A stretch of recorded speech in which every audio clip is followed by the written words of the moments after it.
Hey, everybody, and welcome to Church at Home with Rachel for Friday, the 21st of March.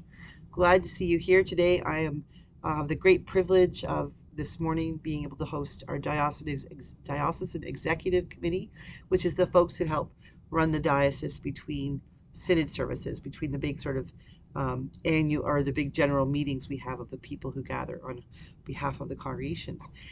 So it's a good day. It's always a good day when the church is working well. Today, I want to talk about something that I learned from another way that the church is working well. I've been involved with a group called the Primates Commission. We've been talking about looking at, they started out before I got involved with talking about seven provocative hypotheses. So, really coming and making the Anglican Church of Canada look at things from a way that made people think, and really made them react. So this group came up with these seven statements, these hypotheses that were pretty controversial, and they got people talking. And some of the talking was not exactly polite Christian conversation, and that's totally okay because it got people fired up about thinking about the Anglican Church of Canada, and we learned so much. And I can't talk about what we did do with it or anything because it will be presented at General Synod in late June. But it's pretty powerful, and it was such a gift to be invited to come. I was invited as a representative of the Council of the North, which is a gathering of all of the different, I think there's 9 dioceses or areas of the church in Canada that are primarily working with people who are of the North, Indigenous communities, communities who are further north, and where my diocese of Brandon actually comes right down and touches the border of North Dakota. It also goes up and touches the border of Nunavut, one of our territories. And I have several communities, probably close to about half, that are 6 hours north of where I am, which is about 8 hours north of the border, the North Dakota border, and up, all the way up to Churchill, where I went last summer, you might remember, 40-hour trip on the train. It was incredible. So I represent in this group the voices of the Council of the North. And remember we were having all of our conversations on Zoom. And I remember somebody brought up this incredible thing. It really made a statement. It really made me think. And she referred to sacred disruption. And it was sort of, we were talking, I think the context, if I'm not mistaken, if I'm not remembering it correctly, was we were talking about the fact that, the church had been doing this. We were on it like almost like on railroad tracks. We're chugging forward, we're doing this. Not realizing that potentially the tracks are out way up ahead of us and we can't see it right now, but also that because we're on a train on these railroad tracks, we are completely only on this track. There's no opportunities to sort of go off-roading or to, in a healthy way. God help us if a train goes off-roading, or be able to stop and venture over here and see if maybe this is where the Spirit is taking us.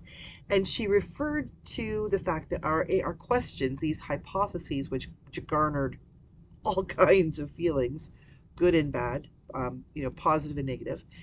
She said it was like we had moments of sacred disruption,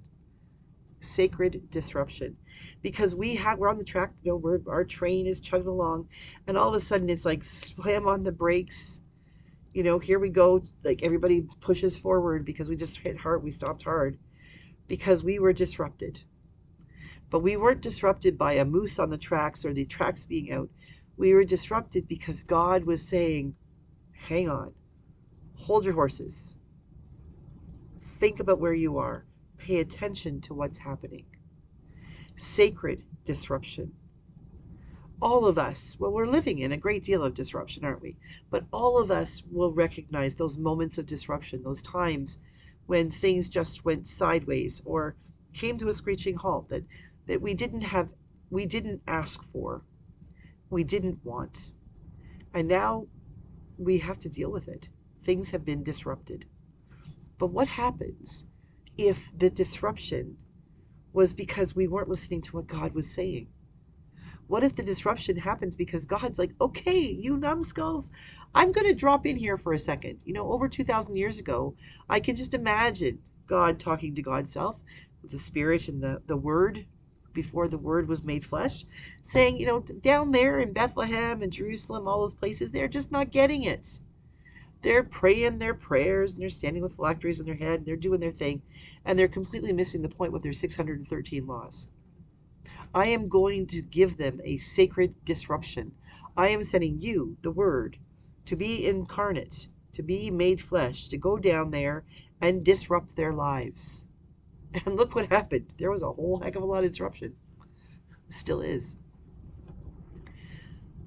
Sometimes I think that those moments when we get absolutely like, you know, what's the word? I can't think of the word I'm like. Something hits us from the side. Blindsided. There you go. Losing my mind. So when those moments when we're blindsided, those sometimes they are just legitimate problems or accidents, things that were not meant to happen, that aren't really helpful and then just absolutely disrupt us. But sometimes, probably more often than we realize, we are the beneficiary of sacred disruption. When God is saying, no, no, no, no, no, no, you're all getting it wrong. Stop. Stop, stop, stop. Stop and listen. Stop and look. Stop and be. I mean, I remember getting a flat tire when I was first newly ordained. I was out and about and I did not have a cell phone. And it was a Friday evening and I had just gone for a drive. I love going for drives in places where I don't know where I am, especially now with cell phones and GPS. Like, you can get yourself lost and then turn on your phone and figure out how to get back home.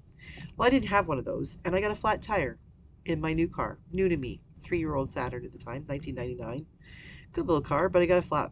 And I was like, okay, I have no clue where I am. I know which general direction I'm driving in, but I have no idea how far away I am from town or help. There were no houses around me.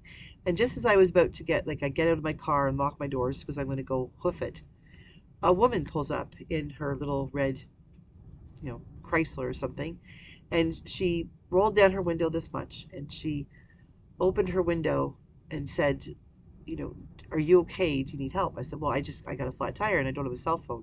So she slid her phone through the window and she gave me her number that I could call her phone so I could call CAA in Canada, um, Canada Automobile Association. I think it's like AAA in the States. And so I was able to call and get someone to come out and put my spare on. That's something I need to get my husband to teach me how to do, is put my own spare on. Can't always rely on CAA to come quickly. Um, and then she took her phone back after I had called them and she left because she didn't feel safe. That, it's strange person, middle of nowhere. This could be a scam. Lately, 25, 26 years later, we understand that happens quite often. Then not so much, but she was being smart. She was being smart. But I had a good 45 minutes to wait till the tow truck came to help me with my tire. And in that time, I began to realize what I didn't know would call it then, but I do now. It was a sacred disruption. Was it unfortunate that I got a flat tire? Yep. Was it stupid that I went out without a cell phone? Yep. I got a cell phone after that. All of those things. But if it had to happen, it happened. So do I look at that as a horrible experience and I sat on the hood of my car and just sat there and waited and waited and waited? No, I got out of my car and I looked around, and there were cattle in the field right beside me. And I wandered over and very carefully checked to make sure there wasn't an electric fence because I've leaned on those before. I sat there and talked to the cattle, and I looked at the grains in the field across the other side of the road, and saw with just a little bit of wind how the wheat would just would quiver in the wind, and how beautiful it was, and the most incredible sunset, which I would not have noticed if I had not had that sacred disruption. We have lots of crappy things that happen in our lives that slow us down or stop us, that keep our train from moving on down the tracks. And sometimes that's a really good thing. Sometimes it's just a big inconvenience. But always in there is opportunity. There is opportunity for us to seek the sacred because God is in everything. So I pray for you this weekend that you will have some sacred disruptions, that you will have opportunity to take moments to realize that God just needed to get your attention. And may they be blessed and beautiful, and may they be life-giving, and may you have a beautiful weekend. I will see you on Sunday for Gospel on the Go, or on Monday for Church at Home with Rachel. Yep, I'll still be here. In a week, I'll be off for a little bit because I'll be at House of Bishops, but I'm still here. God bless you. Take care. Enjoy your sacred disruptions.